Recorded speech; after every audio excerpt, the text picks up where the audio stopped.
Well, last but not least, let's talk about the Waypoint tab, because that's a very useful tab, especially for those of you with the first generation iPhones or who are using the iPod Touch, which doesn't currently have a GPS built in.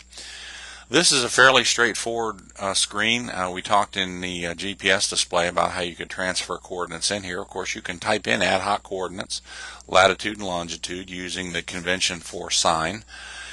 And you can type in the coordinates here, by the way, in any of three different styles. What is being shown is the conventional style of whole degrees and decimal minutes. All I do here is determine from the number of tokens on the in the entry which you're using. So you could type in one continuous number like 36.15 something or other, and I would assume you were specifying just degrees. So if there's only one token, no other spaces on the line, then I assume that it's just whole degrees, and you can do that for either of these fields. If there are two tokens, as there are here, I assume you've typed in whole degrees and decimal minutes. Everything is decimal. If you type in three tokens, for instance, 36 space 15 space 20, I would interpret that as 36 degrees, 15 minutes, and 20 seconds. So if there are three numbers, and they can be decimal numbers, but typically with degrees, minutes, and seconds, they'd be whole numbers, it will assume that those are degrees, minutes, and seconds if you have three tokens, degrees and decimal minutes if you have two tokens, or just decimal degrees if you have one. So use whatever entry method is convenient for you. You put in an ID of your choosing. Of course, here it has been entered already because we actually cloned this from the GPS location. And you can put in whatever kind of description you want here, and again, that will show up if you save this. Let's talk about saving just a minute. By default, you add in these points. I typically use group 5 and sort of think of that as my utility group. So it defaults to group 5. You can certainly edit it and move it to any other group if you want to, but I sort of use group 5 as a scratch pad, and I think a lot of folks do. So if I click on this and say add that to group 5, you're going to get a little confirmation message here, and it's also going to tell you, hey, make sure group 5 is actually set for display so that you can actually see it. So if we come back over here to groups, you want to make sure group 5 is turned on so that you can actually see that waypoint. And in fact, what we're going to do is go ahead and turn off all the groups but group 5 so that we see just our waypoint here. GPS target, here's my GCID, the latitude and longitude, and of course I can look at the detailed display for that if I want.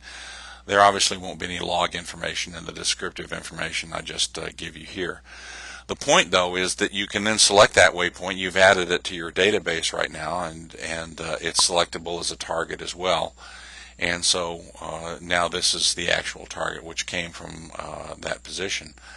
Let's try another one. Let's go ahead and mark our current location just to give you an idea of how that would work. Now we come over here. We've got the current location. I'm going to add that one to group 5 as well. If I go back here now and go back to my list, I will see that I have two locations. Notice that this one's over in California, so let's pick that one.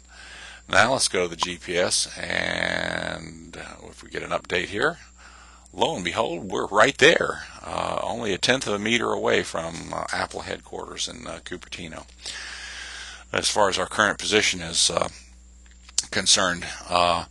So you can see that the ability to transfer either target or location information into the waypoints, very handy for capturing those.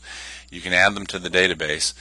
For those of you that have the first generation iPhones that do not have the GPS built in them, or that have the iPod Touch, you can also use these coordinates to simulate the GPS. So for example, let's say that I were to go back over here just for grins and pick, in fact, let's go back to our groups and turn on group 1 so we get some caches. I'm just going to pick a cache here, bad egg, and I'm going to actually mark the target coordinates in my waypoint. I'm going to go ahead and simulate GPS. Now remember, on the GPS screen, I was completely, I was 3,000 kilometers away from that waypoint. By simulating GPS, what it does is it takes these coordinates that you enter here, and they could be just as easily entered from an external GPS, and it plugs those into the GPS as though they came from the GPS. So if I say sim GPS here and go back over here, you'll now see that there's no difference because I've just basically said I'm right at that point. So there's 0 meters difference between those 2 points.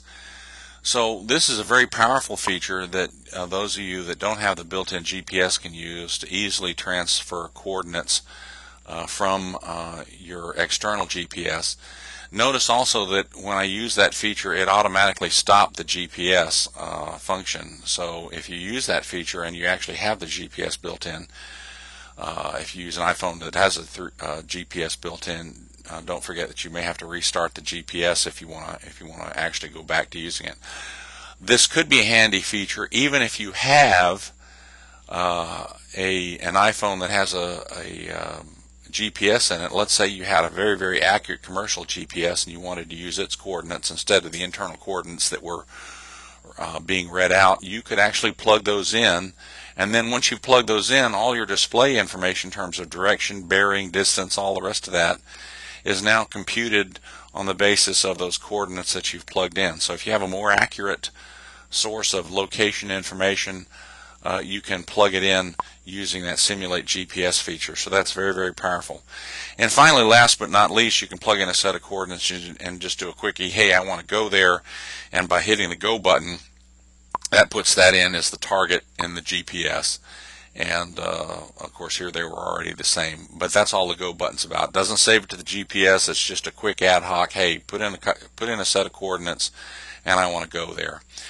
So that pretty much describes the GPS, or rather the waypoint display.